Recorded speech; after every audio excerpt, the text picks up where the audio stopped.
전라도 구석구석 전라도의 숨은 매력을 찾아 떠나는 시간 전매청입니다. 글쎄요. 2020년 추석 명절이 이제 본격적으로 시작이 됩니다. 해마다 이맘때쯤이면은 더도 말고 덜도 말고 한가위만 같아라라는 덕담과 함께 민족의 대이동이 시작됐던 그런 시점일 텐데 2020년의 추석 풍경은 많이 달라졌고요. 그런 덕담마저 좀 무색할 정도가 아닌가 하는 생각이 들어요. 맞아요. 예. 이맘때쯤이 되면 뭐 이런 얘기 꼭 등장하거든요. 네. 며느리 명절 증후군. 아니면 맞아요. 명절에 꼭 하지 말아야 할 잔소리 베스트 5. 요런 얘기 일색인데 올해는 정말 한 번도 겪어보지 못한 언택트 추석 명절 네. 분위기라서 아예 다릅니다. 이런 얘기가 잘 없어요. 예, 좀 무거운 마음으로 맞는 추석 명절인데 그럼에도 불구하고 추석 명절 하면은 또 하는 웃음이니까 그렇지요. 네 분, 예, 전매청 이 시간만큼이라도 좀 많이 좀 웃을 수 있는 그런 준비가 되셨을까요? 그럼요. 네, 그런 웃음을 기대하면서 오늘 첫 번째 두루마리 닷컴부터 이어가도록 하겠습니다. 볼까요? 자, 김세아 씨의 활약상을 볼 수 있는 빠밤. 이게 뭔가요? 사찰 표시인 듯 싶은데. 네. 예. 과거에 사찰에 경찰서의 기능을 했다. 사찰이? 사찰이 사찰에서 문화재가 없어지면 네. 112로 신고하라고. 맞는 얘기, 맞는 얘기예요. 그럴 수도 있을 것 같기도 하고. 뭔가 오늘은 아니야? 정말 말이 되는데 다 틀렸어요. 그래요? 없어요? 이게 두 어떤 연관성이 있을지 화면으로 지금부터 확인하겠습니다.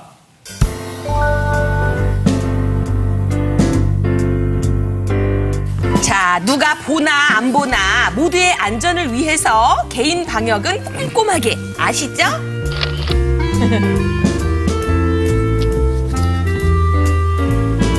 김세아 씨, 에?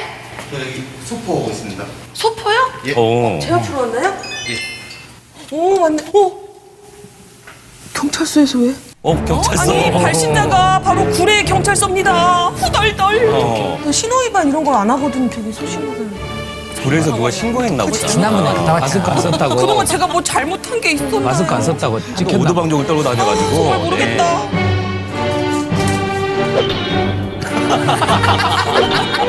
설마 이것 때문에 그런 거예요? 아니, 기분 나빴을 수도 있죠. 아니 다 재밌자고 한 거지. 너무한 거 아닙니까?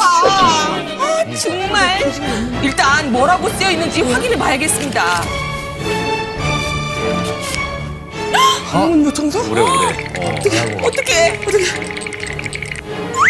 안녕하십니까. 전남 구례경찰서입니다. 우선 전라도 매력청에서 전라도의 매력을 만방에 알리고 있는 개그우먼 김세아 씨의 노고에 감사드려.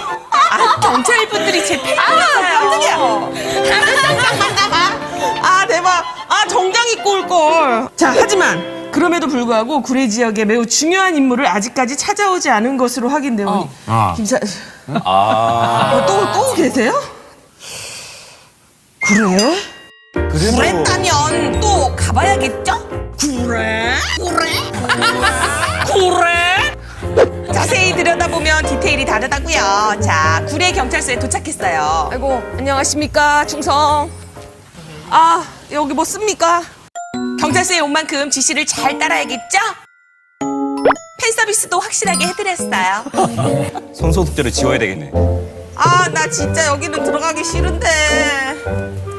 나 그냥 안 가면 안 되나? 안 됩니다. 당당하게 들어가야지. 죄진 것도 없는데. 당당하게! 그럼요, 당당하게. 안녕하십니까. 요거를 좀 받았는데요. 여기 구례 경찰서 맞지요? 아마 저희 강력반에 강력반에. 홍승현 형사라고 그 형사님이 보내신 것 같은데 강력반이라는 소리에 덜컥 겁이 나더라고요. 사망하셨어요. 복도부터 하더라고요. 강력팀. 저기 있네. 예. 안녕하십니까. 네, 들어오세요. 예, 황승현 이분 맞는 것 같은데. 네, 앉으세요. 예, 저한테 우편 보내셨죠? 예. 이름이 어떻게 되세요? 김태희입니다. 죄송합니다. 죄송합니다. 김세아입니다. 나이가 어떠세요? 23살이고 싶은 이제는 처벌받습니다. 이고 싶은 만 38입니다. 수사관님 포스에 만으로 수술을 하게 되더라고요. 마늘을 또 이야기. 19년도에 구에 온 적 있으시죠? 네. 왜 오셨어요? 가라고 해서요. 어디 가셨어요? 그냥 가라고 해서 갔어요. 아 몰라요. 단골쌤도 가고 저기 뭐야 태국 쪽인가 무슨 그 종도 아, 맞아. 예. 돌탑 싸는 아저씨 계셔가지고 귀신이 자꾸 돌탑 싸라고 해서 아니 그 아저씨 아니구나. 아니 나는 순천 사람이야. 순천 아저씨고 굴에 돌 이렇게 어깨 싸신 아저씨 있어요. 그 아저씨 찍고 저기 수해복 이렇게 구에 왔는데 왜 화엄사에 안 가셨어요? 화엄사를 우리 한 번도 안 갔나? 어? 예. 가고 싶었는데 가라고 안 하니까 못 가고. 지금 화엄사에 김세아 씨를 기다리고 있는 저희 경찰관 선배님이 거기도 경찰관 있어요. 빨리 한번 가보셔야 될 것 같아요. 아 그냥 여기서 다 얘기하지. 오자마자 기세라고 생각하면 빨리 가세요. 잘못됐어요. 아 진짜 잘못됐. 아니 그러면 그 만나봐야 되는 그분 성함이라도 알려주세요. 성함은 차일혁입니다. 차일협. 차일협 야 경찰관분을 차일협 만나러. 나와요? 벌써는 처벌받습니다. 앞으로 안 까볼게요. 자, 지리산 남쪽에 위치한 화엄사는요, 544년에 창건되어 무려 1500년간 지역민의 정신적 지주가 되어준 명실상부 호남 최고의 사찰입니다. 누가 이 사람을 모르시나요? 어디 계세요? 아니 경찰관분이 무슨 사건이 생겼나? 왜 여쭤볼게요. 사찰로? 제가 차일혁 경찰님을 찾고 있는데 혹시 아시는지요? 오, 처음 들어봅니다. 아, 처음 혹시 성함이 차일혁 아니십니까? 아, 저는 아니고요. 혹시 성함이 차일혁 아니십니까? 아, 너무 남자 이름이죠? 그럼 여기 화엄사는 어떤 일로 오셨나요? 데이트하러 왔어요. 아, 누가 봐도 데이트 하시는 것 같네요. 오붓하게 데이트하시라고 얼른 빠졌어요. 정말 거짓말 안 하고 화엄사에서 마주친 모든 분들한테 여쭤봤거든요. 근데 다들 잘 모르시더라고요. 아우, 이걸 어떻게 찾는다. 사람을 찾습니다. 차일혁 경찰관님. 저 진짜 천재인 것 같아요. 이게 진짜 전매청 오래 하니까 감각이 남달라지는 것 같네요. 이거 진짜 정답입니다. 이 사찰에 항상 사대천왕이 있어요. 근데 사대천왕은 사찰의 그 지키는 어찌 보면 경찰과 같은 역할을 하는 거거든요. 저 죄송한데 혹시 성함이 차일혁. 저 사대천왕이 차일혁이라고. 아까 그분 선배님이라 그러잖아요. 네. 이분이 맞는 것 같습니다. 사대천왕. 예, 안녕하십니까, 스님. 자, 화엄사 성보박물관 부관장님을 만났습니다. 차일혁 경찰관님을 아십니까? 그럼요. 지금의 화엄사를 어떻게 보면 있게 하신 분이시니까 화엄사에서는 유명하신 분이시죠. 그러면 그분 혹시 여기서 만나뵐 수 있습니까? 그분께서는 이제 돌아가신 지는 꽤 되셨고 네. 그분을 기리는 비석이 있죠. 아, 그래요? 네네. 그럼 저희가. 거기를 제가 안내해 드릴게요. 예, 감사합니다. 한번 가보시죠. 예. 자, 과연 차일혁 경찰과 화엄사는 어떤 인연이 있는 걸까요? 여기! 등잔 밑이 어둡다고 글쎄 화엄사 입구 오른쪽에 있더라고요. 스님! 진짜! 차일혁 경무관 추모비라고 쓰여 있습니다. 절에서 경찰 추모비는 처음 보셨죠? 경무관님이셨는데 이곳에 왜 추모비가 있는 거예요? 우리 화엄사가 완전히 소실될 뻔한 적이 있었는데 네. 우리 차일혁 경무관님께서 오셔서 이 화엄사는 1500년의 역사가 있는 절인데 네. 소실을 해서 불을 태우면 안 된다 하시고 화엄사를 살리셨죠. 때는 6.25 전쟁으로 거슬러 올라갑니다. 북한군의 공세에 낙동강까지 밀린 국군은 인천 상륙작전으로 승기를 잡는데요. 이때 당시에 월북하지 못한 빨치산을 소탕하려고 대대적인 토벌작전이 펼쳐지고 당시 지리산에서 임무 수행 중이던 차일혁 대장에게 군 지휘부에서 명령 하나가 하달됩니다. 바로 빨치산 은신처로 지목된 화엄사를 소각하라는 거였는데요. 차일혁 대장은 깊은 고민에 빠집니다. 자, 우리는 화엄사 소각 명령을 수행하기 위해서 이 자리에 섰다. 그리고 긴 고민 끝에 정각의 문짝만 떼어내도 빨치산 은친처를 없앨 수 있다는 뜻을 전하고 실제 각황전의 문짝만 떼어내 불을 지릅니다.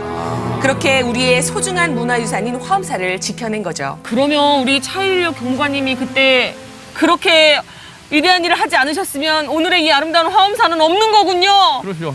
어허. 지리산 일대의 사찰들이 없었다라고 와, 생각합니다. 화엄사뿐만이 아니라 천은사, 또 저 옆에 쌍계사, 또 차이력 경무관님이 근무하셨던 곳의 사찰들은 다 소실을 면했죠. 이야. 야, 정말 대단하고 훌륭하신 분이십니다. 굉장히 멋있는 분이셨던 것 같아요. 무언가가 생각이 좀 다르신 또 이런 분이 있었으니까 우리 화엄사도 있고 우리나라 경찰로서도 참 멋있었던 분인 것 같아요. 전쟁의 포화 속에서 화엄사를 지켜낸 영웅 차일력 경무관. 사찰에 세워진 추모비엔 그의 소신을 보여주는 어록이 전해지는데요. 절을 태우는 데는 한나절이면 족하지만 절을 세우는 데는 1000년 이상의 세월로도 부족하다.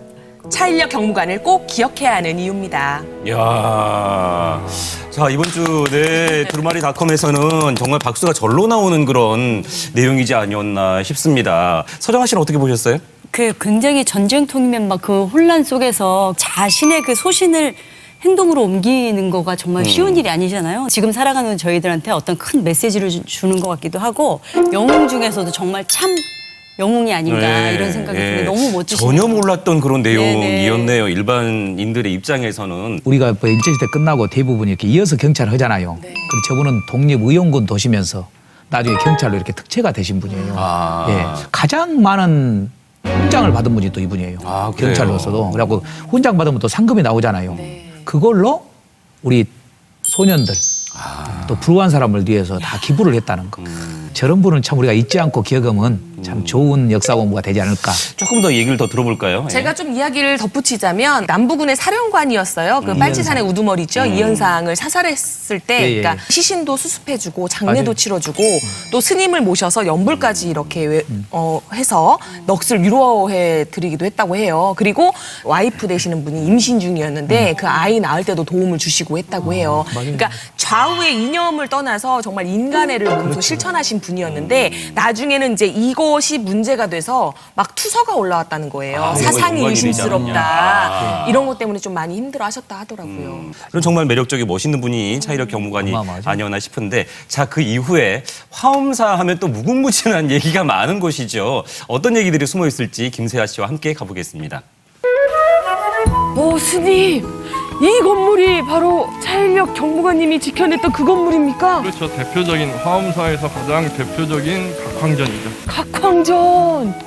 이야. 화엄사 경내에 들어오면요, 어마어마한 크기의 목조 건물이 눈에 띄는데요. 바로 국보 제67호 각황전입니다. 부드럽게 곡선을 그리며 뻗어나간 팔짝지붕과 처마 및 단청이 없이도 이렇게 화려합니다. 궁궐과 비교해도 손색이 없죠? 이야, 진짜. 뭔가 이 건물에 압도당하기는 또 처음이네요, 스님. 근데 또 지리산의 웅장함하고 어울리지 않아요? 각황전의 웅장함이? 아, 그렇습니다. 스님, 그러면 각황전은 어떤 뜻을 가지고 있습니까? 깨달으신 황제, 깨달으신 최고의 이제 존귀한 분이 계시다 해서 각황전이라고. 숙종대왕이 이 완공이 되고 각황전이라고 현판을 내렸다. 그렇게 전년이 되고 있어요. 근데 스님, 제가 조금 궁금해지는 게 사실 조선시대는 억불승유 정책이었잖아요. 근데 숙종이 직접 이렇게 내리셨다라는 게 그때 가능했습니까? 유교 문화가 워낙 발달했기 때문에. 그렇죠. 임진왜란 때에 우리나라의 모든 스님들이 외병을 막기 위해서 나의 업을 각오하고 나라와 민족 또 일반 사람들을 지키기 위해서 나서신 거거든요. 그래서 숙종대왕도 직접 이렇게 각황전이라는 현판에 이름을 내리게 된 거죠. 이야, 이 각황전이라는 이 현판의 의미가 달리 들어옵니다. 예. 그럼 안에 가서 조금 저희가 네. 자세히 좀 볼까요? 예. 내부가 위아래로 탁 트여 있어서요. 더 웅장한 느낌이 들었습니다. 정말 아니, 경복궁에 근정전에 들어갔을 때 그 느낌하고 거의 비슷한 것 같아요. 더 웅장하지 않을까요? 더 웅장한 거예요. 근정전이 더 크긴 한데요. 정면이 4m밖에 차이가 안 나요. 스님, 스님, 목 디스크. 사찰 전각이 너무 붕괴할 만한 높아서. 거죠. 보세요. 왜 이렇게 높습니까? 원래는 여기가 이제 장육전이라 그래서 일장육척 3m 80 되시는 부처님이 계셨던 곳이에요. 정유현 때 일본 군에 의해서 불이 나면서 소실되고 요 안에 화엄석경이라고 화엄경을 돌판에 새겨서 벽면을 만든 네. 우리나라에서 유일한 또 보물이 있는데 네. 그것도 다 무너지고 그러다가 이제 1690년도 다시 이제 재건을 해서 1702년 완공이 된 거죠. 임진왜란 당시 소실되는 아픔을 겪었지만 숙종 때 재건되어서 화엄사의 1500년 역사를 이어오고 있는 각황전.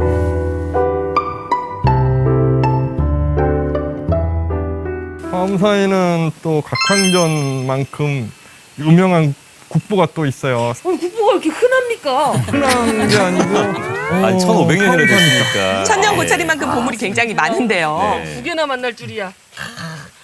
이야! 이 계단이 혹시 국보입니까? 국보급으로 국보급이죠, 계단 네. 수가 많습니다. 네, 108계단이에요. 108번 세면서 올라가면 번뇌가 사라집니다. 그러면 그 끝자락에 그 국보가 있는 것입니까? 그렇죠. 계단 하나에 제 번뇌 하나씩 내려놓았습니다.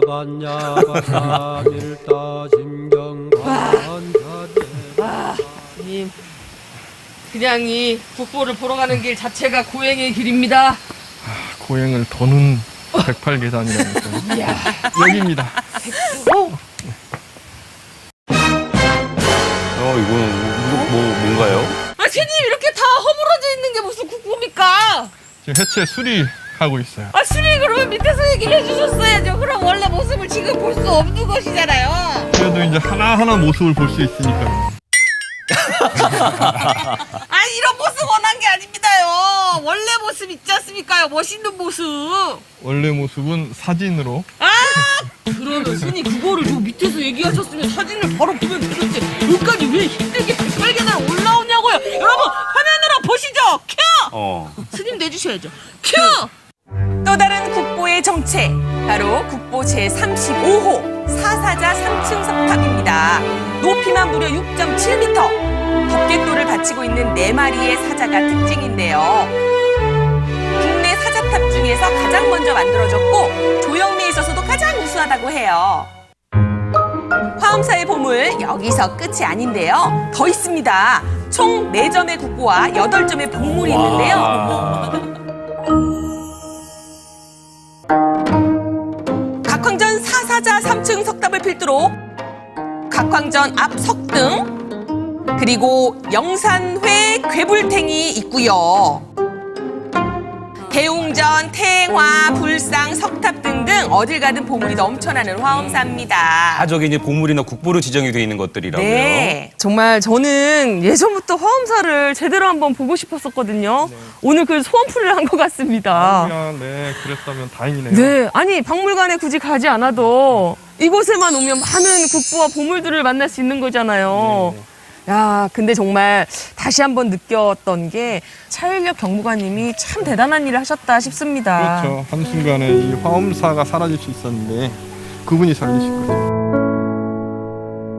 오늘날 화엄사가 불교 문화재의 보고로 남을 수 있었던 데는 차일력 경무관의 지혜가 있었습니다. 문화재를 이렇게 보존하는 생각들이 깊어서 지금의 이런 공간이 존재하지 않았나. 저 멋진 각황전이 없을 수도 있었겠네요. 그렇죠, 그렇죠. 그분이 좀 더 기억되고 감사함이 이렇게 지금까지 지금 세대들까지 기릴 수 있는 방법이 있으면 좋겠다는 생각이 좀 드네요. 네. 화엄사와 함께 차일력 경무관 이름이 기억되길 바랍니다. 불의 보물 천년고찰 화엄사를 지켜주신 차일력 경무관님께 항상 감사하는 마음을 가지고 있습니다. 문화를 잃으면 우리 마음을 잃어버리고 우리 마음을 잃어버리면 우리나라를 잃어버린다는 차일력 경무관님의 명언이 있는데요. 저희도 차일력 경무관님의 숭고한 정신을 받들어 국민에게 봉사하고 헌신하는 경찰이 되겠습니다. 차일력 경무관님께 대하여 경례! 차일력 경무관님 고맙습니다. 아, 씩씩하게 우리 후배분들의 인사까지 볼 수 있는 시간이었습니다. 천년고찰답게 보신 것처럼 보물도 많고 국보도 상당히 많은데요. 소상인 원장께서 꼽는 뭐 보물이 있다면 어떤 거를 좀 소개를 해주실 수 있을까요? 아마 우리 저 화면에다 보시다시피 사자 삼층석탑. 예. 네 마리의 사자가 예, 이렇게 받쳐들고 있는 모양이거든요. 기단을. 근데 그 가운데가 또 스님이 한 분 계셔요. 근데 그분이 대선사로 알려주시는 연기조사님 어머님이시라고 그래요. 그 앞에는 또 연기조사님이 어머님한테 이렇게 효성스러운 모습으로 이렇게 불공같이 이렇게 받들고 있는 그 모습에 또 상이 있어요. 지금 현재 거기를 현재는 가보시면 안 돼요. 해체 보수하고 있거든요. 그러니까요, 네. 근데 이거 끝나고 나면 가보면은 당당한 삼층 석탑의 모습을 볼 수 있을 거라고 기대합니다. 사실 이런 데 오면 굉장히 화려하잖아요. 국보도 많고 되게 많이 이제 있고 많은 분들이 와서 그것만 사진 찍고 그것만 보느라 아마 굉장히 벅찰 텐데 거기 가시면 꼭 이제 다 보시고 난 다음에 차일혁 경찰님의 그 비속이 있으니까 그것도 꼭 보시고 이런 일들을 생각하시면 의미 있는 시간 될 것 같아요. 굉장히. 예, 맞아요. 그렇죠. 예. 차일혁 경무관이 지키는 화엄사 이런 매력들이 많이 넘쳐난 곳인데 그 중에서도 또 각황전이라고 했죠. 그것도 또 달라 보이네요. 사실 각황전은요 원래 이름이 장육전이에요. 아까 나왔던 장육전에. 네. 근데 이 이야기가 좀 스토리가 긴데 들어보실라우? 들어봐야죠. 들어볼래요? 네. 들어보고 싶어요. 자, 일단 그때 당시에 계파 스님이 장육전을 새로 짓고 싶었는데 돈이 없으셨대요. 그래서 이제 간절하게 기도를 하셨겠죠. 이걸 어떻게 하면 지을 수 있을까요? 이렇게 기도를 하는데 음성이 들린 거예요. 너는 내일 아침에 일어나서 길을 나섰을 때 제일 처음 만나는 사람에게 부탁을 하거라. 그러면 그 사람이 장육전을 지어줄 것이다. 그래가지고 스님이 다음날 아침에 일어나서 길을 나선 거예요. 근데 제일 처음 만난 분이 누구였냐면 가끔 절에 오셔서 밥을 얻어 드시던 할머님이셨던 거예요. 할머니가 무슨 절을 지었어요? 그러니까 이제 스님이 난처하셨겠죠. 근데 이제 어쩔 수 없이 말을 하신 거예요. 이러이러해서 어제 이런 음성을 들었다라고 얘기를 하니까 이 할머님이 그럼 내가 죽어서 장육전을 지어드리도록 하겠습니다라고 하시니 갑자기 그 앞에 있는 연못에 뛰어들어서 돌아가신 거예요. 그로부터 몇 년 후에 스님이 우연찮게 이렇게 궁궐 앞을 지나가는데 어린 공주가 막 뛰어오는 거예요. 근데 그 공주가 이렇게 손을 쫙 폈는데 여기에 장육전이라고 쓰여 있는 거예요. 태어날 때부터 한 번도 손을 핀 적이 없었대요. 근데 이 스님 앞에서 이 손을 핀 거죠. 근데 거기에 장육전이라고 쓰여 있었던 거예요. 아니 그러면은 그 공주가 그 할머니가 환생을 하신 거네. 환생한 했다라고 볼 수도 있는 거죠. 그래서 이 이야기를 들은 숙종 임금이 감격을 하셔가지고 장육전을 지어주도록 하여라 해서 장육전도 지어주고 이름도 각황전이라는 이름도 이렇게 하사를 하신 거죠. 숙종 딸이 없었다는 걸로 알고 있는데요. 찾아보면 있겠죠. 윤정섭 씨도 어딘가에 딸이 있을걸요? 본인이 몰라서 그렇지? 아 그런가요? 네. 어떻게 알았죠? 네. 자, 이렇게 화엄사가 가지고 있는 큰 매력들을 다시 한번 되짚어 볼 수 있는 그런 소중한 시간이었습니다.